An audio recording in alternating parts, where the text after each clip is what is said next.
അപ്പോൾ ഒന്നാം സമ്മാനം ലഭിച്ചിരിക്കുന്നത് ചെസ് നമ്പർ 5 സിംഫണി ആമ്പലൂർ.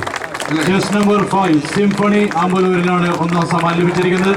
ഒന്നാം സമ്മാനമായി ക്യാഷ് അവാർഡും ട്രോഫിയും ഏറ്റുവാങ്ങുന്നതിന് വേണ്ടി സിംഫണി ആമ്പലൂരിന്റെ ക്യാപ്റ്റനെ പ്രത്യേകം ക്ഷണിക്കുന്നു.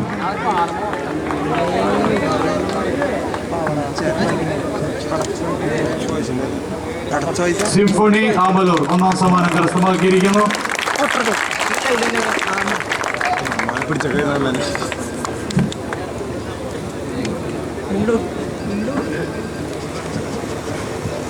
ോട്ടെ